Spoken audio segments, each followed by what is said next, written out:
reason to stand up here and say anything else, and so those guys have to be really, really disciplined. And Tabo didn't get a lot of work last year, and then you have 2 true freshmen, and everybody knows it's not a secret. They've got to be really disciplined and structured in their eyes, and they get caught looking around at times. I mean, it doesn't surprise me, but I wish we had answers for it, meaning more mature players at that position where these guys wouldn't be playing. That would help, but that's not going to happen. So that would be the answer I would give you up to this point. We've improved on special teams in the areas that I wanted to. A punter needs to catch the ball and punt it, and he needs to be better when he's punting the ball. That's no secret. He's a veteran guy. I mean, I've had that discussion with him yesterday. If he's sitting here now, I'll do it again. At some point, if you're a veteran guy, you have to make plays. And then at some point as coaches, when you're dealing with some of the situations we are, you have to try to work with the players and make it all work, all in 2 days, each week. Mike, a couple of things in the secondary.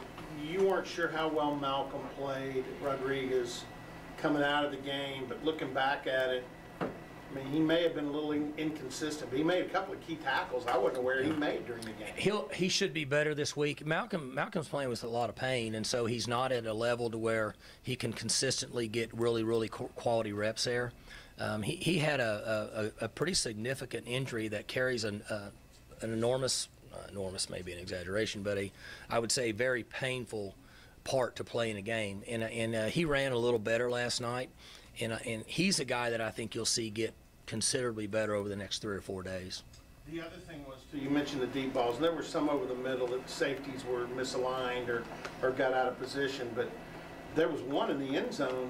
Your corner's right on it, and he just it's an age-old problem, but that technique by a corner to know when to play the ball and when to play the receiver. Well, in that position, he's in the right spot. He's got to play the ball. He's got to have a biological clock going off in his brain, and at some point, if the play's still going on, you might need to get a feel for him and look for the ball. It's no different than a quarterback that's sitting in the pocket. After about 3.2 seconds, if something's not going on, you better start getting a feel, because it's going to start to collapse pretty soon unless it's a 3-man pressure. There's just a biological clock, and at that particular point, he should have been able to make that play. He was in position. He needs to make that play. With those 7 sacks, is that, in your eyes, strictly on the O-line, or those slow developing play calls that Taylor hold the ball too long sometimes? What reasons are there for that? That's right. Yeah. Most of them, you go back and look, I mean, they weren't even, it was quick. So. From a run standpoint, are your guys up front right now a better zone team than anything, or do you still like the loads and the? They've improved in the last 2 weeks in running football, covering guys up better, getting a little movement. So they've improved in that area. And a week ago we were good in pass protection. We had some technique flaws, as I've said now for the 3rd time. We got our hands and our head down, and we're in position. I mean, I've got Mark. Mark's right here. All I got to do is punch and sit. And worst thing you can do is run over me, and I at least give him another 1.5 seconds. But you're here, and you do this, and he swims and comes over the top, and now he's in less than a 1/2 second. He's back in the quarterback's eyes, and now he's out of the pocket. I mean, I'm not trying to make it, really simple, but it really comes down to that. On 3 of the 7 times, that's what it came down to. But from a run standpoint, if you have to get a couple of yards, are you more inclined to go to a zone?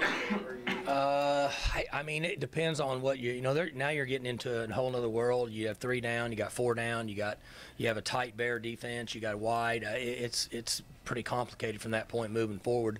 But I would say that if we were a 4 on run blocking 3 weeks ago, we're up to a 6.5 probably now in run blocking. So need to improve a little bit more in protection. And, it's interesting. I don't know. I wish if I had all the answers, we wouldn't have done it last week. But we were pretty decent in pass protection at Kansas that had some pretty good defensive linemen. At least in the NFL standpoint, that's in their thought process. Mike, have you or are you tempted to change practice and be more physical, do more things, work into Thursday? I mean, is it a work thing that your kids need, or? Yeah. I think we're pretty good on what we do. I don't know that we all need to hit the panic button. I'll say this again. No, but that's kind of what you do when you start to change a lot. We get a certain number of hours and different things, and you know, I hate to keep repeating myself, but maybe some other teams will score 45 or 50 on Iowa State from here on out. I'm gonna say probably not. So I mean, we just need to clean up a little bit of protection stuff, and then defensively, got to quit getting our eyes violated. I keep saying that every week, and everybody's going to say, well, why don't you do something about it? Trust me, we're trying. But it is the most difficult part of these style of defenses versus spread offenses. That's why everybody in this league does what they do, because you get guys violated with their eyes. That's why you see the quarterbacks doing this, you know, and doing this. And you see fly motion, you know, and you do that, and then you throw it. You're just violating eyes and guys that have a run responsibility and a pass responsibility. And you have to be extremely, extremely locked in on what you're supposed to. And with us right now, we got young guys that are getting their eyes in the wrong spot.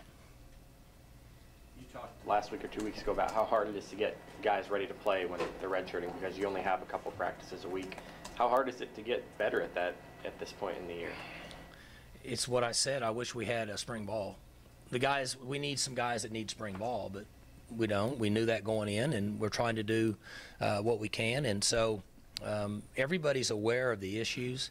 We're trying to come up with solutions that can move as quick as possible and get them implemented, because you don't get spring ball. And we try to get guys more reps and grow up. I mean, they threw the ball down here in the corner of the end zone that they caught down here, and we're in two-man. Safety's has got a free run. Just got to go break on the ball. Should have been an interception. He's 30 freshman, true freshman, and he got caught and froze for a second, and that's what happened. He came off the field. He knew it. I said, "You're in two-man." He said, "I know. I should have got more depth. Should have been over the top." But unfortunately, it just happened 25 seconds ago. But that's when we're in two-man. This safety doesn't have any work. He's backpedaling, staying deeper than the deepest, and as soon as the ball's in the air, he turns and runs. Trey Flowers has an interception. So he'll get better. He's good. We like him. We like all of them. But right now, they're just learning on the run. You're quite a bit younger than Bill Snyder, but I asked him this question this morning. I'm a lot younger than Bill Snyder now. But funny thing is, He's one of my all-time favorites, but I'm not buying on that one. I'm a lot younger than him. So. But your tenure is actually fairly close, believe it or not. But, Years, yeah. But I asked him this question this morning. You know, when you hit hard times, and his team's kind of been a little bit harder times, obviously it is here, but the expectations are greater for a program that's got tradition and has been achieving high. I asked him if he was happy with the response he's getting from his kids. I'm going to ask you the same. Are you happy with? Yeah, and I don't pretend to even be on the same level as him, but I can ask him in pregame and to talk and shake his hands, and he'll say, "Michael, how you doing, son?" And I'll say, "I'm doing good, Coach. How are you doing?" And he'll say, "I'm doing good, other than I wish we'd be winning a few more games." That's what he'll say. And what he means by that is he enjoys his job. He enjoys what he does. He enjoys working with his young people. He just wishes he had win a few more games. And that's what he's created there. And so it's no different than here. I mean, we all put in a week's worth, and essentially on Saturdays we're evaluated on what the final score is, and if you end up 1 point short or 30 points short, then essentially in people outside the program's eyes, then you failed that week. And fortunately, I've been in the game a long time, and I know how to look at it differently, and I'm going to guess for him he does it the same way. Our guys are responding good, even when they make mistakes, and so that's what we do. You know, if they were all first-round picks and they were all 4-point students, they wouldn't need coaches. Everybody just go play, and it wouldn't be an issue. So you get them, you coach them, you keep going, and it's good life lessons for them. You don't have a lot of time to rally or feel sorry for yourself. You just got to keep rolling. You know, we had recruits in this weekend. Game's over. I had to go and do the recruiting, then went to dinner Saturday night till 10:30 doing recruiting, then had breakfast brunch at my house Sunday morning at 9:45 until noon recruiting. Can't just send them home. you know, it is what it is. So that's kind of the way life is. You mentioned post-game about special teams, especially in the kick return game. You guys returned Chuba returned almost every kick that was available to him last two quarters. Earlier in the season, he may have fair caught it. You kind of just made it sail over your head. Is that something that we may see more moving forward, is trying to find that big play? The balls were lower, not as much hang time in the last game, or no, the Tech game. You know, I'd mentioned you guys, we didn't do a good job of determining that there was a lot of air under those balls, and so when we were waiting on it and catching it, that they were too far down the field. These kicks that we had in this last game were more beneficial for us to return. So to answer your question, we have to make a good decision based on that, because you get the 25 for free. So the ball needs to be somewhat shorter or doesn't have as much hang time in order to try to facilitate a return. Do you think there's almost more kind of weighing risk and reward, maybe trying to let him return any kick and maybe taking 5 yards less if he does get tackled? I'm not understanding. Like, is it possibly breaking a bigger gain if you don't fair catch him or don't let him go into the end zone than having the occasional So 5, 10 yards? you're saying and just fair catch them all, or are you willing to take the risk that you might get it on the 20, but he might break one? Is that what you're asking me? Yeah, the second. He's a fast guy. He's going to come out of there. It won't be long. When he does, it'll be worth it. So you could take some. You might take one on the 18. If he makes a good decision, we shouldn't take it in less than a 20. If he makes a good decision. And he's learning on the run, too. He's never played. So he's learning. We're coaching him, teaching him. He was better in the last couple weeks. He did a fair catch or two, I think, at Kansas and maybe one here. So he's learning. But he's worth the risk, because if we get a crease with him, he's so fast, it should work out good for us. And that's good news for the next few years. So, yes, if it's the right kick, we're willing to take the risk. He openly talks about he's dogged and determined to break one. I know he is, but he's got to do what he's told to do. I mean, he wants to take every one of them, but some of them aren't that way. I mean, it's part of the game. The guys that are blocking for him, that are running down the field, and the cover teams inside the 10, 20-yard line, and they're trying to play catch up, it's not good for us. So he was much better the last 2 weeks, and I know he wants to return him, and I appreciate him wanting to do it, and I want him to, but not on those kind of kicks. Chances are against you. Mike, this has been a relatively high-scoring series over the last 7 years. Mm-hmm. Some of that because what Kansas State does offensively has been so different, or appears to be so different than most of the teams in the conference. Well, I think you're going to see what we just saw last Saturday. I think they're built for that. They've got the guy that can do it, in my opinion, and they're watching the tape. They're smart coaches. I think that our defense is going to get a big dose of what they saw Saturday. Now, over the years, we've got into some track meets with them, but we've been in track meets with everybody basically over the last 3 or 4 years. So, for the most part. But I think we're going to see just what we saw Saturday. Your games with Kansas State the last 3 years especially have been similar to Iowa State in that you've had to come back in the fourth quarter. Is there anything to that, why you guys tend to fall behind? Well, we did better in this game. We started out hot. Everybody's fired up. And you know, talent-wise, across the board, you know, you really play 30 guys a game. Most teams do. You have your 22, and defense will play 6 or 8 guys, and then you'll have your special teams guys. 30 to 32 guys is what you play. So maybe our talent level in their schools and the way we play is probably pretty similar. I mean, when you talk about just the pool, this 32 or 35 versus this 32 or 35, that's probably why it ends up being like that. What kind of value has Joe Bob Clemens provided to your program? Well, he's been good. Joe Bob is, you know, obviously very knowledgeable and understands defense, knows enough to be a coordinator, in my opinion.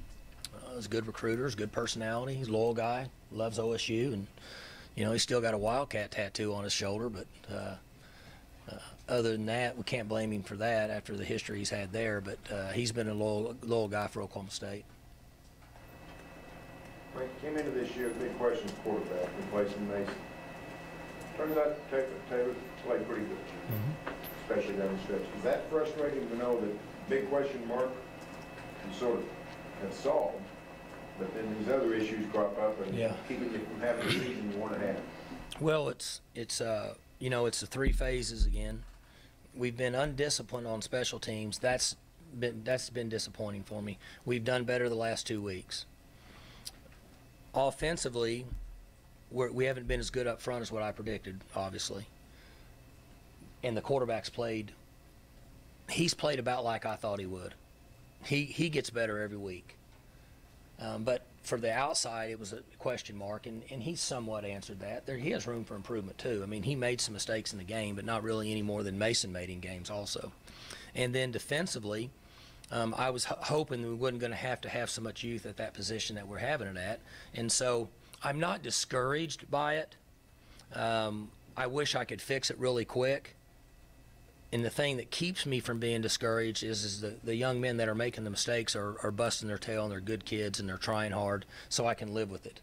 But those are the areas that I had concerns about, and the quarterback kind of answered his own question. He's been a good player for us. He's been a tough guy. He's run the ball well. He's taken a lot of hits. I was worried Saturday in the number of hits he was taking. It really concerned me. Hopefully we can clean that up. Mike, which of your other quarterbacks here does Taylor most remind you of? You know, he runs like Zach Robinson when he runs, but he throws the ball really well. He throws a really pretty ball, and the ball comes out nice most of the time. So, he's a little unusual in his size and stature and his ability to run. And if he had another year, I think we'd really be bragging on him at this time next year. Just look at the history of the quarterbacks in this league, the improvement they made from year 1 to year 2. I mean, you can go back 10 years from now. And I have not seen a lot, but the guy at West Virginia must be playing really, really good now. I mean, I see his statistics, and last year was kind of his first year, right? I mean, numbers-wise, and then he got hurt. I know he got hurt, but he's now mature and must be playing really well, and you see it across the league. Kansas State's famous for it, right? Their guys hang around forever, and all of a sudden everybody wants to know how they got to be so good just through experience. So he's just kind of in his own style.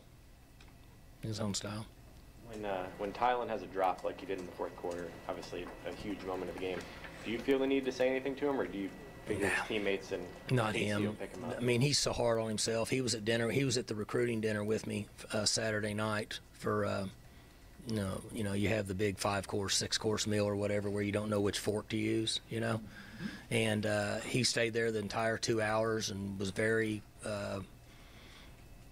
he was a great ambassador for a university. He's a great kid. So that's going to happen. I mean, so he won't drop the next one. Next time it happens, he'll make the play. So you don't ever have to worry about guys like that. JD's carries have kind of been down these past few games. Is that just more so a product of getting Justice the ball more, or what kind of? Yeah, I think that we need to get them in more. I would say that without having the conversation, what happens with coaches is, and JD and Chuba are guys that are good players, but right now Justice, in my opinion, is a great player, and so it's hard to say, okay, I'm going to take LeBron out of the game and put another guy in and want the same results. It's different when LeBron's in the game. Justice doesn't play basketball, but you get the picture. And so I think that's probably what happens, but we got a lot of confidence in 30 and 27, and we need to probably make sure that happens some to help keep him fresh, and they bring a little different approach to the game. You spoke of the discipline and the special teams. Is that even more concerning this week because of the opponent? You always talk about the hidden yardage when it comes to Bill Snyder. Yeah, it's, penalties and special team yards is where they catch you, and Iowa State does the same thing. Iowa State's good in penalty yards. They're good in special teams yards. And so we let them return one on us last year.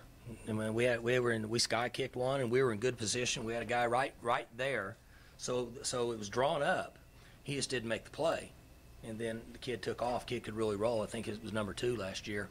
But anyway, you have to be really disciplined in combating their special teams, almost like defending option football.